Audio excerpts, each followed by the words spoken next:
Russians will go to the polls on March 15, 2024, less than a month after the Russia-Ukraine conflict marked its second anniversary.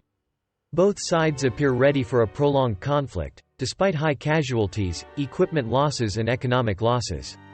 Russian President Vladimir Putin and his Ukrainian counterpart Volodymyr Zelensky maintain war goals, which prevent negotiations to end hostilities immediately.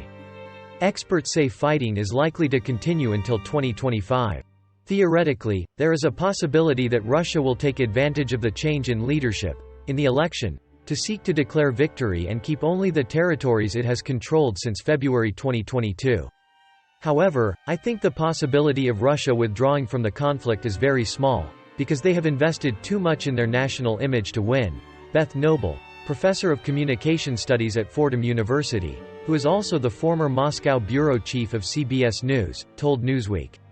Ukraine launched a counter-offensive in June to reclaim territories controlled by Russia. However, the campaign did not achieve the progress that Ukraine and its allies expected. Chief of the General Staff of Ukraine Valery Zaluzhny even said that the fighting had reached a stalemate. As the counter-offensive stalls, there is growing pessimism about Ukraine's chances of defeating Russia and reclaiming controlled territories. That does not mean, however, that there will be further strikes.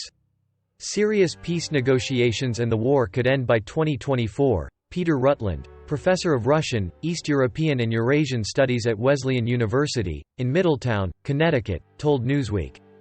Russia's goals are not limited to holding the territories they already control.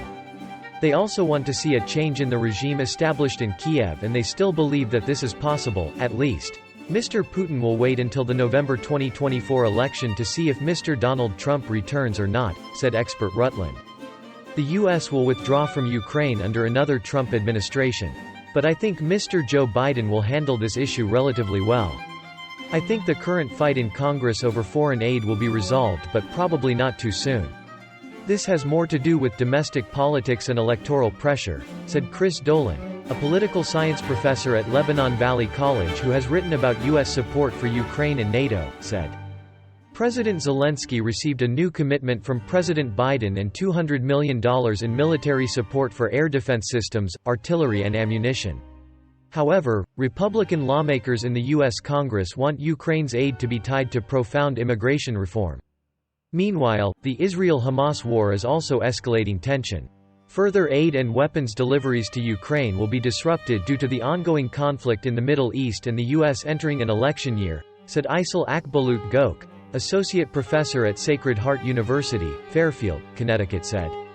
I believe the conflict could last until 2025 and international support for both sides will prolong the conflict as neither Ukraine nor Russia can achieve major breakthroughs and declare victory, expert Gok commented. Will Ukraine find a way to adapt? Mr. Mert Kartal, associate professor at St. Lawrence, Canton, New York, believes that President Biden may attempt to increase military support for Ukraine in the spring of 2024, to help Kiev win and use that as an advantage in the election campaign as president. At the very least, he will take the necessary steps to prevent Ukraine's failure before the first week of November 2024. However, convincing Republicans, who are increasingly skeptical about the possibility of Russia's failure, will pose a significant challenge, Mr. Kartal said. Despite Hungarian Prime Minister Viktor Orban vetoing the EU's $55 billion support package for Kiev in mid-December, support from other European allies remains strong. I don't think the United States should assume that Ukraine's ongoing efforts to dislodge Russia depend entirely on the actions of the United States or even Western Europe. I have a feeling that even without external support outside, Ukrainians will continue to fight.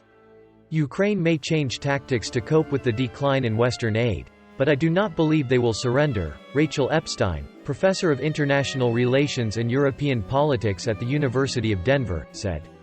Unless the landscape changes, it is unlikely that the conflict will end in 2024.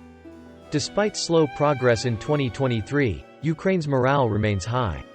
The majority of Ukrainians still believe they will win the war and they will not accept any outcome other than the total removal of Russian forces from Ukraine.